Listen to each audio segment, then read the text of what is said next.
Welcome to podcast भी। आज हम एक मर्डर केस के बारे में बात करेंगे जिसमें इंद्राणी मुखर्जी का इन्वॉल्वमेंट था। एंड रिसेंटली उस पर एक डॉक्यूमेंट्री भी बना था जिसमें उसे एक विक्टिम की तरह पोर्ट्रे करके नैरेटिव चेंज करने की कोशिश की गई। तो 24 अप्रैल 2012 को एक मर्डर हुआ था शीना बोरा का। वो सिर्फ 25 ईयर्स की थी। मर्डर के एक महीने बाद मई 23, 2012 को महाराष्ट्र के पेन में एक बॉडी मिली थी। अभी वो बॉडी पूरी तरीके से जली होती है तो उसे आइडेंटिफाई करना मुश्किल हो जाता है। अभी पेन का वो जो जंगलों वाला इलाका था वहाँ पे अक्सर पुलिस को ऐसी बॉडीज मिलती रहती। इसी वजह से उन्होंने उस बॉडी को वहीं पे साइड में दफना दिया। अभी एक परफेक्ट मर्डर केस बनने वाला था क्योंकि कोई भी शीना बोरा को ढूंढने की कोशिश नहीं कर रहा था। एंड ऐसा क्यों, ये हम आगे देखेंगे। देखते ही देखते 3 साल बीत जाते हैं। 2015 का साल आ जाता है। जून 2015 को मुंबई पुलिस कमिश्नर राकेश मारिया को एक कॉल आया जिसमें उन्हें टिप दिया गया कि 3 साल पहले शीना बोरा नाम की एक लड़की का इंद्राणी मुखर्जी एंड पीटर मुखर्जी ने मर्डर किया है। ये टिप ना यूपी लोकेशन से आया था, बट वो पर्सन कौन था ये नहीं पता चला। टिप मिलते ही राकेश मारिया काफी अलर्ट हो गए because Indrani Mukherjee and Peter Mukherjee काफी बड़ा नाम थे।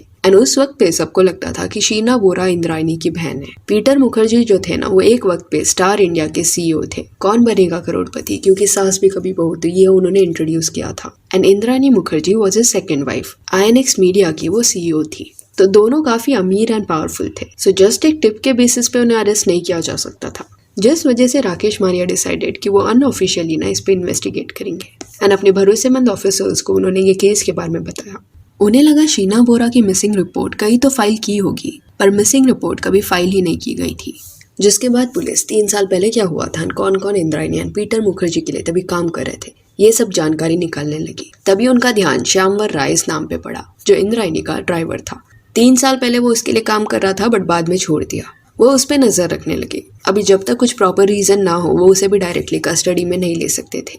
बट अगस्त 2015 को पुलिस को वो रीजन मिल गया। हुआ क्या कि वो दिन श्यामवर राय बांद्रा के समुंदर के पास ही था। पुलिस भी वहीं पे थी। पुलिस को देख के वो डर गया एंड दौड़ने लगा। पुलिस ने श्यामवर राय का पीछा किया, उसकी तलाशी ली एंड उस समय उसके पास से एक गन मिला था। अरेस्ट होने के बाद उससे पूछताछ हुई एंड इंद्राणी मुखर्जी शीना बोरा के बारे में भी उससे सवाल किए गए। पुलिस के सामने ना श्यामवर राय ने पूरी सच्चाई बता दी कि 3 साल पहले क्या हुआ था। उसने कहा कि 3 साल पहले अप्रैल 2015 को इंद्राणी ने शीना बोरा का मर्डर प्लान किया था एंड श्यामवर को पैसे देके के उसे ये प्लान में शामिल किया। शीना जो इंद्राणी की बहन थी उसे इंद्राणी ने 24 अप्रैल 2012 को अमरसन शॉप्स के पास मिलने के लिए बुलाया।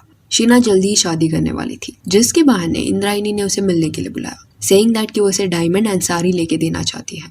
इसलिए शीना उससे मिलने चली गई। शाम का वक्त था एंड इंद्राणी अपने ड्राइवर के साथ अमरसन्स के पास पहुंच गई। बट ये लोग जो कार में आए थे ना वो उन्होंने रेंट पे लिया था। अभी वहाँ पे संजीव खन्ना करके भी एक आदमी आया था। संजीव जो था ना वो इंद्राणी का एक्स हस्बैंड था। अभी शीना जो है ना वो संजीव एंड ड्राइवर दोनों को जानती थी। इस वजह से उसने इसके बारे में इतना सोचा नहीं कि संजीव भी वहाँ पे क्यों आया था। इंद्राणी एंड शीना का जब शॉपिंग करके हो गया उसके बाद ये लोग कार में बैठ गए। आगे श्यामवर एंड संजीव थे एंड पीछे शीना एंड इंद्राणी। अभी इंद्राणी ने ना शीना को पीने के लिए पानी की बोतल दी थी जिससे शीना पानी पी रही थी, पर इसमें ऑलरेडी बेहोशी की दवाई इंद्राणी ने मिला दी थी, जिस वजह से शीना कुछ वक्त बाद बेहोश हो गई। फिर ड्राइवर ने गाड़ी जो है वो एक सुनसान सड़क पे जाके रोक दी, जिसके बाद ड्राइवर एंड संजीव जो है ना वो गाड़ी से उतरे एंड उन्होंने शीना को जोर से पकड़ लिया एंड इंद्राणी शीना का गला दबाने लग गई। सांस न आने की वजह से शीना होश में आ गई एंड वो हाथ पैर मारने लगी, पर ये तीनों लोगों से वो लड़ नहीं पाई एंड उस रात इंद्राणी ने शीना बोरा को जान से मार दिया। जिसके बाद शीना की बॉडी को कार में रख के ये लोग एक हाउसिंग सोसाइटी में पहुंचे जहाँ पे इंद्राणी रहती थी।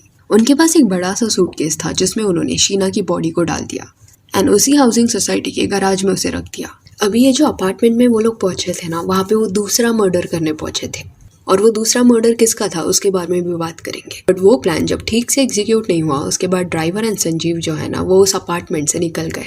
अभी मर्डर के अगले दिन ये लोग फिर से मिलने वाले थे एंड ऑलरेडी इंद्राणी ने आगे का प्लान बना दिया था कि बॉडी को ये लोग कहाँ लेके जाएंगे। जो सूटकेस बैग था वो गराज से निकाला, उसके अंदर से शीना की बॉडी निकाली एंड कार की पिछले सीट में उन्होंने उसे बिठा दिया। उसको ऐसे बिठाया एज इफ लोगों को लगे कि वो अभी भी जिंदा है। फिर उसके बाजू में इंद्राणी मुखर्जी बैठ जाती है। ड्राइवर के पास संजीव बैठ जाता है एंड ये लोग फिर पेन के लिए निकल जाते हैं। पेन में एक सुनसान जगह पे जाके ये लोग शीना बोरा की लाश को जला देते हैं।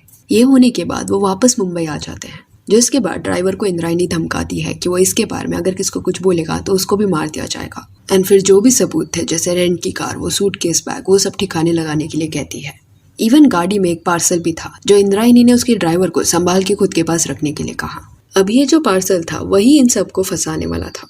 क्योंकि ये पार्सल श्यामवर राय ने अपने पास तो रख लिया, पर इंद्रायणी मुखर्जी कभी उसे वापस नहीं लेती। यह हादसे के 3 साल बाद तक ये पार्सल ड्राइवर के पास ही रहता है एंड वो उसे कभी खोलता नहीं। 2015 में जब फाइनली उसे वो खोलता है तब उसके अंदर से गन निकलती है। अभी हो सकता है कि इंद्रायणी ने ये गन इसलिए मंगाया हो कि अगर कुछ प्लान के अकॉर्डिंग नहीं जाता तो वो इसका इस्तेमाल करेगी, पर यह कभी इस्तेमाल नहीं होता। एंड श्यामवर राय जब ये गन देखता है तब 2015 में इसे फेंकने के बारे में सोचता है।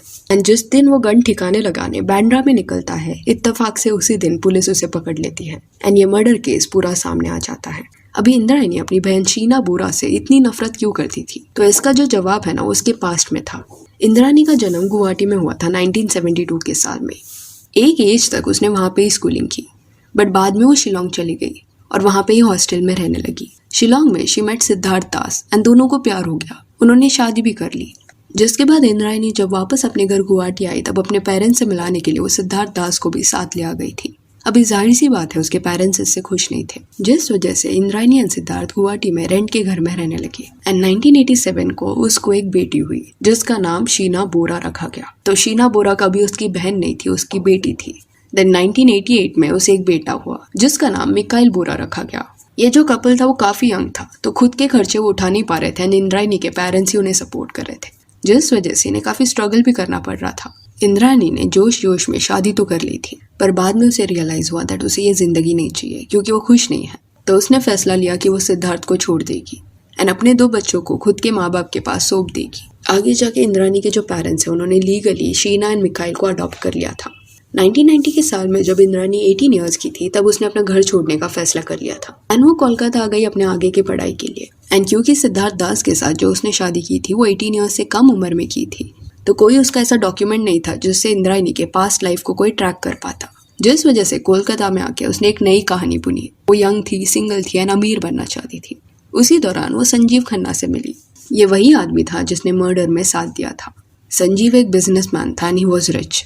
इंद्रायणी ने संजीव को डेट करना शुरू किया एंड अपने पास्ट लाइफ के बारे में उसे कुछ नहीं बताया। फिर 1993 में दोनों ने शादी कर ली एंड दोनों को साथ में एक बेटी हुई जिसका नाम विधि रखा गया। इवन उसी दौरान INX फर्म करके एक कंपनी भी इंद्रायणी ने शुरू कर दिया था। अभी वो जो चाहती थी वो उसे सब मिल चुका था, पर उससे और भी ज्यादा पावरफुल एंड अमीर बनना था। संजीव को मिलने के कुछ साल बाद वो एक इवेंट के दौरान पीटर मुखर्जी से मिली, जो एक फेमस ब्रिटिश टेलीविजन एग्जीक्यूटिव थे।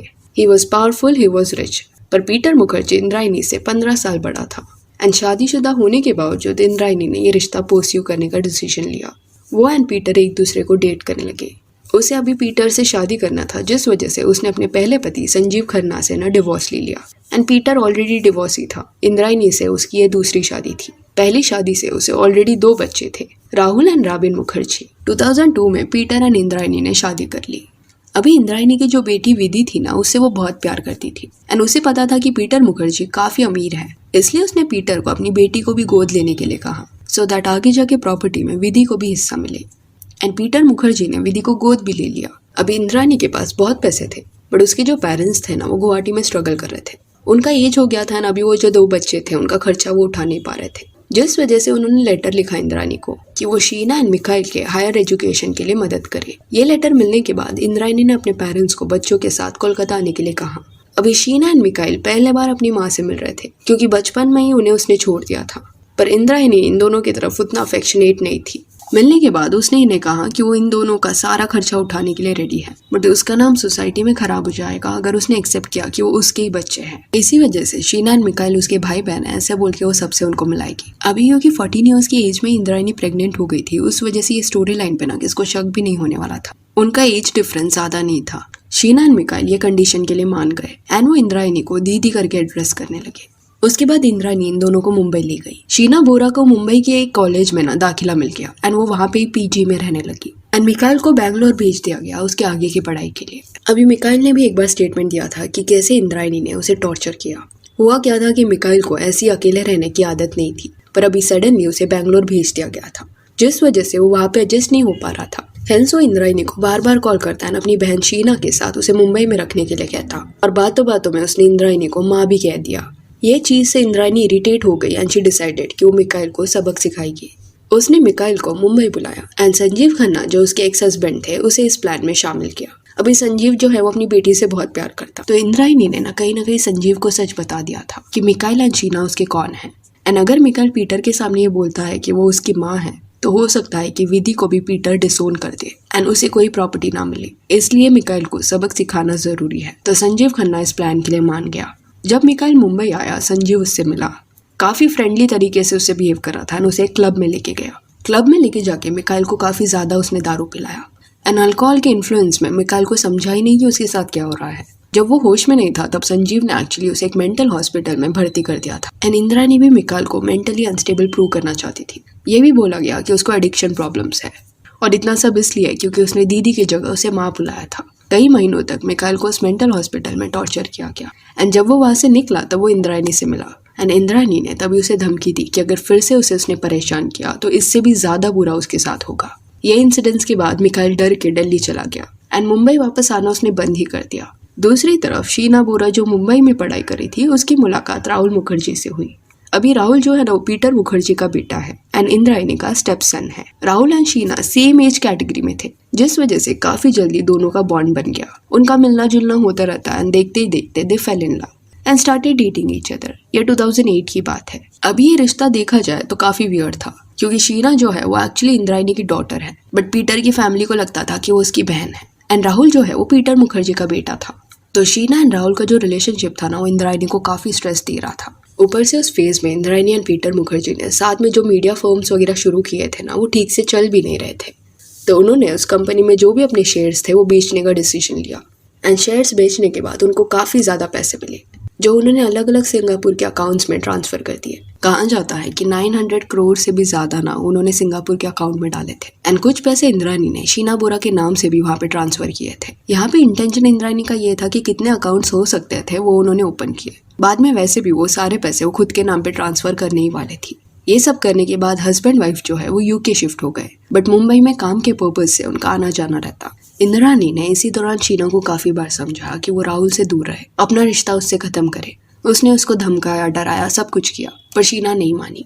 इवन राहुल को भी ना शीना ने सच्चाई बता दी थी कि वो इंद्रायणी की बहन नहीं है, उसकी बेटी है एंड राहुल उससे काफी ज्यादा प्यार करता था तो दोनों ने एंगेजमेंट भी कर लिया था। अभी इंद्रायणी को यहाँ पे प्रॉब्लम ये था कि अगर शीना कल राहुल से जाके शादी करती है तो वो उससे एंड उसकी बेटी विधि से भी ज्यादा अमीर हो जाएगी क्योंकि राहुल पीटर मुखर्जी का सगा बेटा है एंड ऑफकोर्स वो उसको काफी ज्यादा प्रॉपर्टी देने वाला था। एंड इंद्रायणी को ये बिल्कुल भी मंजूर नहीं था कि विधि से ज्यादा अमीर शीना बने।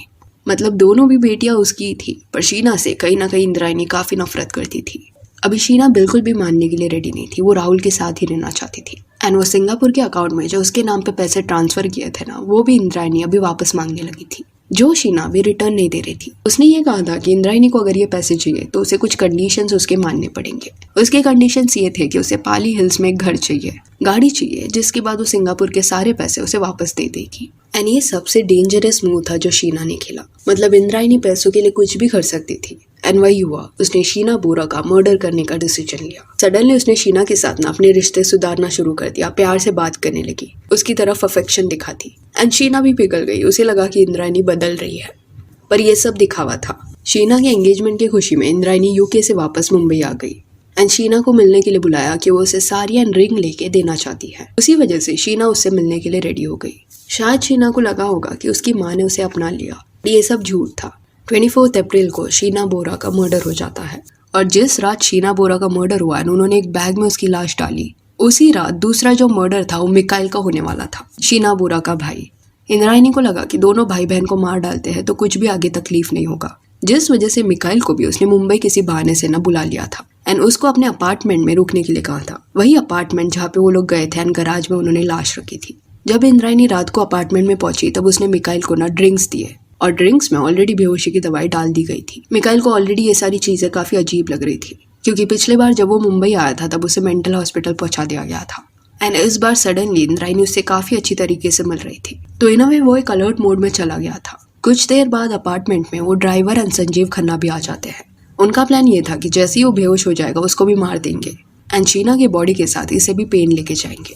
पर जैसे ही मिकाइल संजीव खन्ना को देखता है वो समझ जाता है कि कुछ तो गड़बड़ है क्योंकि पिछली बार संजीव खन्ना ही था जिसने उसको मेंटल हॉस्पिटल में डाला था। इसी वजह से वो जो दारू है ना वो बिल्कुल पीना नहीं चाहता था पर क्योंकि इन लोग इतना ज्यादा प्रेशराइज कर रहे थे तो वो दारू ले तो लेता पर पीने की सिर्फ एक्टिंग कर रहा था। एक्चुअल में वो दारू पी नहीं रहा था पर बेसिन में फेंक रहा था एंड इंद्रायणी बार बार उसे सोने के लिए भी कह रही थी पर मिकाइल बिल्कुल सोने नहीं वाला था। जब वो कई घंटों तक बेहोश नहीं होता तो इंद्रायणी ना उसको मारने का प्लान ड्रॉप कर देती है एंड डिसाइड करती है कि उसे बाद में मारेंगे। फिर ड्राइवर एंड संजीव खन्ना वो अपार्टमेंट से निकल जाते हैं। बाद में इंद्रायणी भी जब वो अपार्टमेंट से कुछ काम की वजह से बाहर निकलती है तब मिकाइल समझ जाता है कि यही उसका एक चांस है कि यहाँ से वो भाग जाए, क्योंकि यहाँ रहना बिल्कुल भी सेफ नहीं है। एंड जल्दी जल्दी वो अपना सामान लेता है, मुंबई से वापस चला जाता है। उस दिन मिकाइल की जान बच गई बिकॉज उसने इंद्रायणी के प्यार पे भरोसा नहीं किया। अब ये पूरे मर्डर में संजीव खन्ना भी इंद्रायणी का साथ इसलिए दे रहा था क्योंकि उसे चाहिए था कि विधि को ज्यादा प्रॉपर्टी मिले एंड शीना बीच में ना आए। अभी जब शीना बोरा गायब हुई थी ना तब सबसे ज्यादा परेशान राहुल मुखर्जी हुआ था। उसके लिए काफी अजीब था कि वो पूरे रात घर नहीं आई थी, पर उसे तभी एक मैसेज आया था जो इंद्रायणी ने खुद शीना के फोन से भेजा था कि कुछ वक्त तक वो इंद्रायणी के साथ रहने वाली है, अभी घर पे नहीं आ रही। मर्डर 24 अप्रैल 2012 को हुआ था एंड 25 अप्रैल तक जब शीना घर वापस नहीं आई तब उसका फियांसे राहुल काफी ज्यादा उसको कॉल्स करने लगा।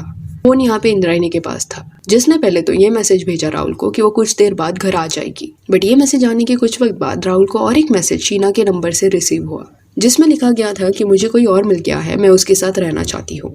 अब ये चीज पे राहुल को बिल्कुल भरोसा नहीं हुआ कि क्यों सडनली शीना ऐसा करेगी। इंद्रायणी को मिलने के बाद ही ये सब क्यों हो रहा है, जिस वजह से वो इंद्रायणी के मुंबई अपार्टमेंट में गया शीना को ढूंढने के लिए, पर उसको वहाँ शीना नहीं मिली। देन वो पुलिस स्टेशन भी गया एफआईआर लिखवाने के लिए। अभी पुलिस भी ये केस को सीरियसली नहीं ले रही थी। उनका ये कहना था कि शीना वापस आ जाएगी। प्लस वो इंद्रायणी मुखर्जी की बहन थी तो वो इस केस को इन्वेस्टिगेट करने से भी पीछे हट रहे थे, क्योंकि बार बार इंद्रायणी यहाँ पे यही स्टेटमेंट दे रही थी कि शीना अपनी मर्जी से अपने बॉयफ्रेंड के साथ मुंबई छोड़ के गई है, जिस वजह से पुलिस ने एफआईआर लिखा ही नहीं। राहुल ने अपनी तरफ से ना काफी ज्यादा कोशिश की शीना को ढूंढने की एंड उसे इंद्रायणी पे काफी शक था, जिस वजह से जो भी कॉन्वर्सेशन वो इंद्रायणी से कॉल पे करता उसे वो रिकॉर्ड करने लग गया। इंद्रायणी बार बार अपने स्टेटमेंट्स बदल रही थी। एक बार वो बोलती शीना गुवाहाटी में है, फिर बोलती Sheena out of India settle हो गई है एंड कॉन्स्टेंटली स्टोरीज चेंज करती। पर 2012 के साल में पुलिस का सपोर्ट राहुल को नहीं मिला, जिस वजह से ये केस पे किसने भी ध्यान नहीं दिया एंड इंद्रायणी मुखर्जी को लगा कि उसने एक परफेक्ट मर्डर प्लान कर लिया है। बट 3 साल बाद वो एक टिप ने ना सब बदल दिया। ड्राइवर के बयान की बेसिस पे इन्वेस्टिगेशन शुरू हुआ एंड ये देखने मिला कि ड्राइवर संजीव खन्ना एंड इंद्रायणी मुखर्जी के फोन लोकेशंस 24 अप्रैल 2012 के दिन पे वो सारे लोकेशंस के साथ मैच कर रहे हैं जो जो जगह के बारे में ड्राइवर ने स्टेटमेंट में कहा है। इवन उस रात को काफी बार इंद्रायणी पीटर मुखर्जी को भी कॉल कर रही थी, जिस वजह से ये भी लिंक बनाया गया कि पीटर को भी ये मर्डर के बारे में पता था एंड टाइम टू टाइम वो अपडेट ले रहा था। दो वो यूके में था, स्टिल वो कॉन्स्टेंटली कॉल पे टच में था। एंड में पेन में जाके शीना की बॉडी को ढूंढने की काफी कोशिश की गई, क्योंकि ये बॉडी पेन के पुलिस ने 3 साल पहले ही दफना दिया था, तो एग्जैक्ट लोकेशन किसे भी याद नहीं था। जस्ट ये याद था कि कोई तो आम के पेड़ के पास उन्होंने उसे दफनाया था। काफी छानबीन के बाद शीना के जो रिमेन्स है ना वो मिले एंड डीएनए रिपोर्ट से ये प्रूव हुआ कि बॉडी शीना की ही है। पुलिस ने पहले संजीव एंड इंद्रायणी को अरेस्ट किया, बट आगे जाके और इन्वेस्टिगेशन के बाद Peter Mukherjee was also arrested. अभी कई सारे सबूत मिले थे पुलिस को, जैसे वो सूटकेस बैग जिसमें लाश रखा गया था, देन वो रेंट की गाड़ी एंड ड्राइवर का बयान, देन मिकाइल ने भी स्टेटमेंट दिया था। पर चीजें ऐसी होती गई जिस वजह से ये केस में कई सारे डिलेज हुए।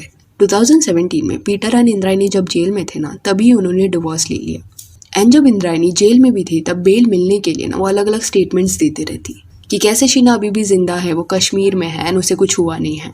तो ये जो झूठ है वो कंटिन्यू कर ही रही थी एंड जो भी लोग अक्यूज थे इस केस में वो सारे खुद को निर्दोष बता रहे थे। फिर 2020 के साल में पीटर मुखर्जी को जमानत मिल जाती है बिकॉज डायरेक्ट कनेक्शन इस केस से पीटर मुखर्जी का देखने नहीं मिलता। फिर 2022 को कोर्ट इंद्रायणी मुखर्जी को भी बेल दे देती है, ये बेसिस पे ये जो केस है वो भी काफी सालों से चल रहा है एंड ऑलरेडी इंद्रायणी ने 6.5 years जेल में निकाल लिए हैं। स्टिल केस का ट्रायल कंप्लीट नहीं हुआ है तो उसे बेल मिल जाती है एंड ड्राइवर जो था वो सरकारी गवाह बन गया था, तो अरेस्ट होने के 7 साल बाद उसे भी बेल मिल जाती है। करंटली सिर्फ संजीव खन्ना जेल में है। रिसेंटली जो नेटफ्लिक्स पे इंद्रायणी मुखर्जी का डॉक्यूमेंट्री देखने मिला, उसको देखने के बाद कई लोग गुस्सा हुए दैट किस तरह ये कहानी में इंद्रायणी को विक्टिम दिखाया जा रहा है। वो ऐसे बात कर रही थी कि शीना बोरा अभी भी जिंदा है और एक नया नैरेटिव पेश करने का ट्राई कर रही थी दैट जब वो 14 years की थी तब उसके खुद के बाप ने उसे असॉल्ट किया एंड उसकी वजह से वो प्रेग्नेंट हुई एंड शीना बोरा उनकी ही बेटी है, तो अपने डैड पे भी वो ब्लेम डालने लगी। मे बी इंद्रायणी अपने पेरेंट्स के अगेंस्ट इसलिए गई होगी क्योंकि 2015 में उसके पेरेंट्स ने ना क्लैरिफिकेशन दे दिया था कि शीना बोरा उनकी डॉटर नहीं ग्रैंड डॉटर है। सबूत कई सारे थे बट केस काफी लंबा खींचा एंड क्योंकि कई पावरफुल लोग इसमें इन्वॉल्व थे, तो जो लोग एक्चुअल में इस केस में प्रॉपरली जांच कर रहे थे ना, वो पुलिस ऑफिसर्स को भी कहीं ना कहीं ये केस से हटा दिया जा रहा था।